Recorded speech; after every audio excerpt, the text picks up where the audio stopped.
Evening, everyone, and welcome to Beautiful Days Journeys of Hope, a live stream series featuring refugees telling their stories. Happy Thanksgiving to you all. My name is Rebecca Garland, and I work at Beautiful Day, a social enterprise that runs a gourmet granola and coffee business to provide job training for refugees. I'm here tonight with special guest Marie Shabani, who is going to tell the story of her journey as a refugee from Africa to America. Hi, Marie. Hi. It's good to have you on here. Thank you for having me. Maybe you can just begin by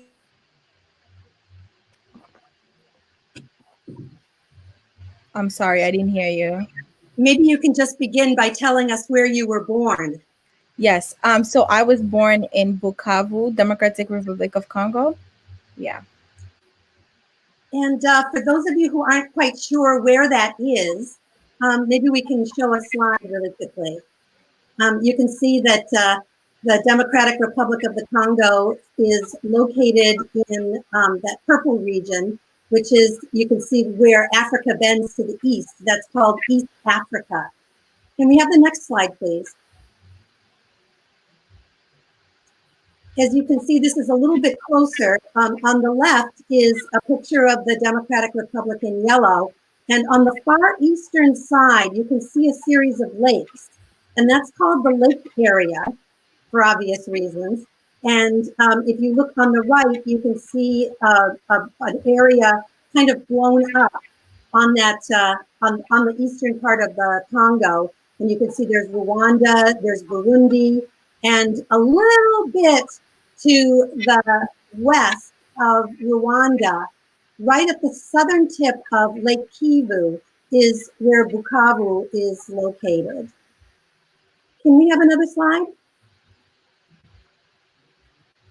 This is Bukavu, beautiful city. Marie, can you tell us anything about Bukavu? I know you were pretty young then, but what is it that you really remember about Bukavu? Bukavu, it's a small community, very small. A lot of people know each other. It's almost like how you would feel like when you're in Rhode Island, everybody knows everybody. And people are really a community. People come together through tough times and people help each other. That's what I remember most about Bukavu. Can we show the next slide? I just want to show people how pretty it is. This is Lake Kivu, I guess. Is that right, Marie? Yeah. And there's the city in the background. So a lovely, lovely little place to grow up. Can we show the next slide? You want to tell us about this, Marie? Yeah, so this is me on my second birthday. I don't remember a lot about this, but I remember not wanting or being shy while taking the picture. Yeah. You were a real cutie. Look at that hair. What languages did you speak in DR Congo? So at home I spoke Swahili, and because I visited my grandmother a lot, um, Swahili was really the language I spoke with her. And then at school, if you go to a good proper school, you will learn French. So I learned French from a pretty young age, and so I spoke Swahili and French. But at home, I would speak Swahili. And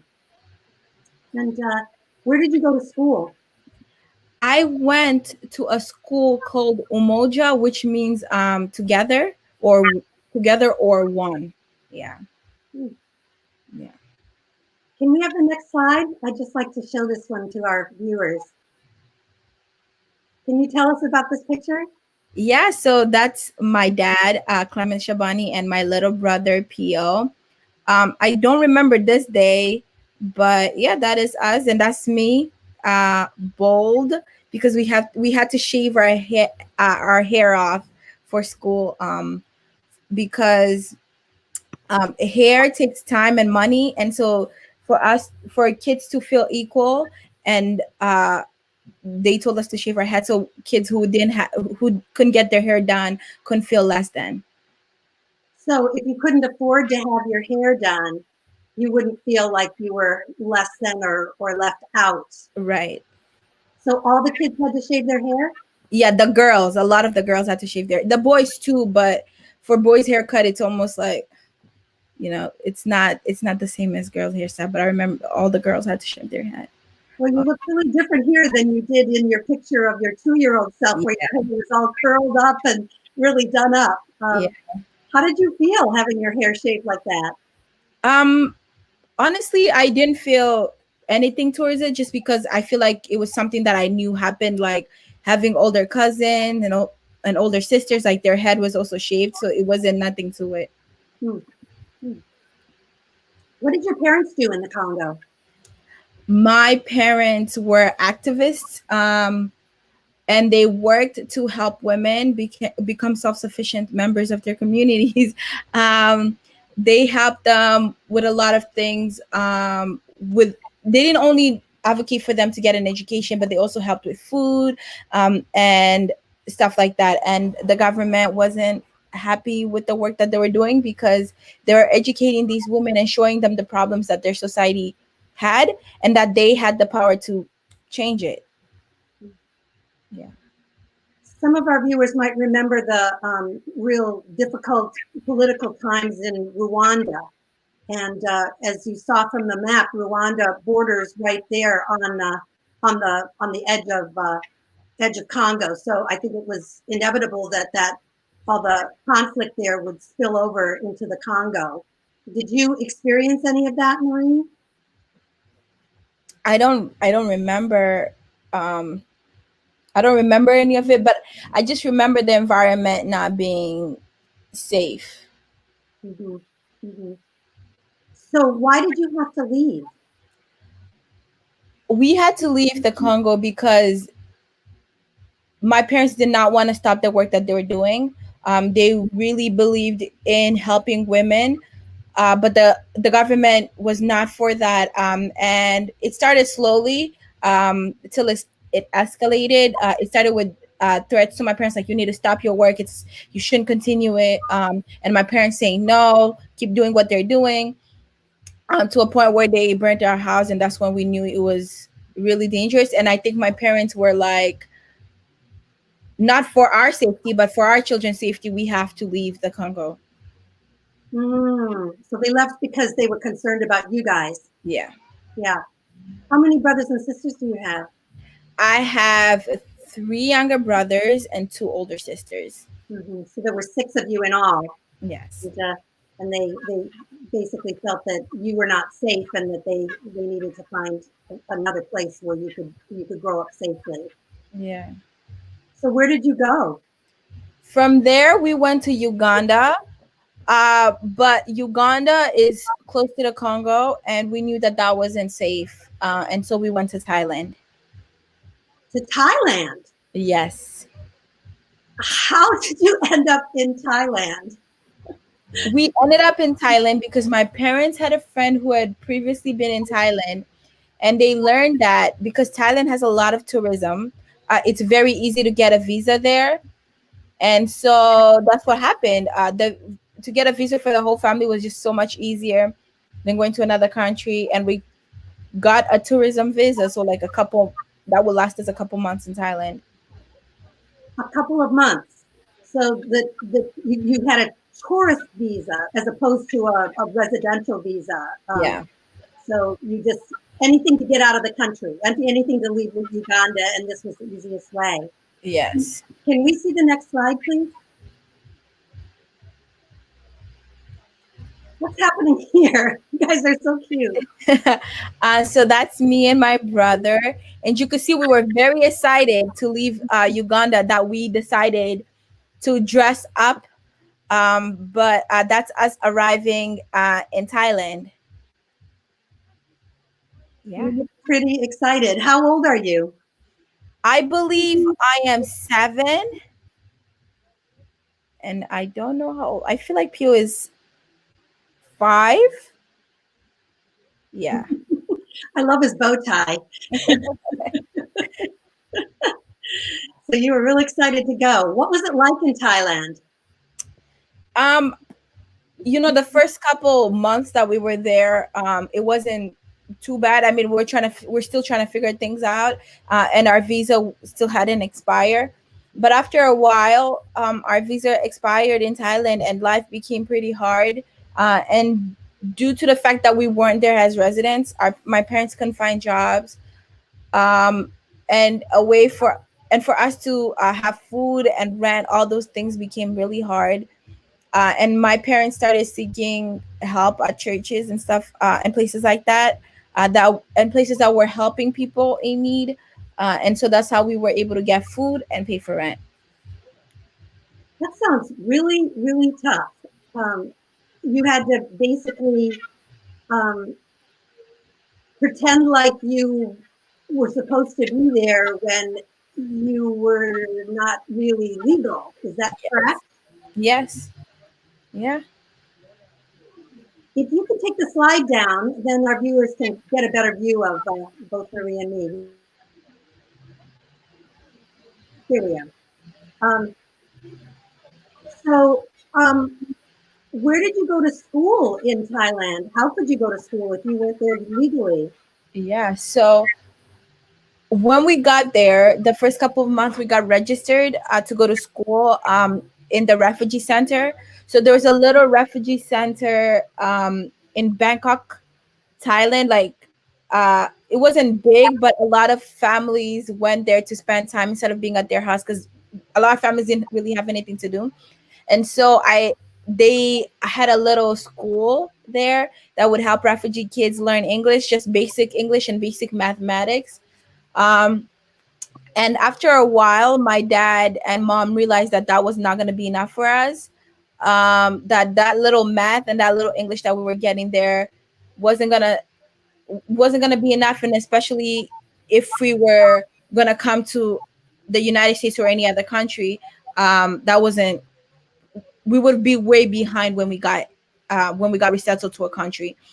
So they started looking around, and we were lucky enough to find, a kind man, a principal at a school, who helped us go to a school, which was Bangkok International School of Kincaid International School of Bangkok, and that's where we got in school, and that's when we started learning English. And a lot of my courses in Thailand were like American. So I learned American history, I learned mathematics, I learned science, and a lot of our textbooks were coming from the United States to that international school. Huh. So you already were being prepared to come to America. Did your parents were planning on applying for asylum here? I don't think that they were necessarily applying to have asylum here. I think that was up to the United Nations, but they just knew that that school was just going to benefit us way more than the whatever lessons we were getting from the refugee center school. So it sounds like you lived a pretty carefree life. I mean, you were able to go to school and you had friends and you had a good experience. What was it like for your parents? Um, like you said, from my perspective, like from the moment I left to Thailand and I started reflecting on my time in Thailand, um, life was pretty carefree for me as a kid, because my parents were able to shield us from a lot of the bad negative stuff that were happening. But for them, I know that for them it was very hard, because they were in fear for us. The fear that we didn't have, they had it 10 times more. Because I remember my dad told me every time I would let you guys go off to school, I was scared that you would be stopped by the police, and asked to see your visas. And since we didn't have one, you guys would we would lose you basically, because police would target us because we don't look like Thai people. You know, we're black. We're a black family in Thailand, and the police is used to stopping groups that don't look like Thai people, just to make sure that you're legal there. And what happens if they find out that you're not legal? Uh, the papers for you to be deported are like the process of you being deported will start. and it depends on your status at the United Nations office in Thailand. So if you were to get stopped and you haven't gotten asylum, and that you're leaving Thailand pretty soon, you would be on your way back to your country. And if you had asylum, then the UN will start working harder for you to leave the country.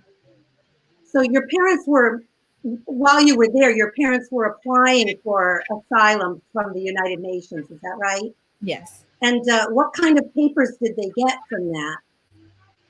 So it's a little funny because when you get asylum, so if they accept you and your process of leaving Thailand starts, they will give you a colored paper. So your paper would be in color.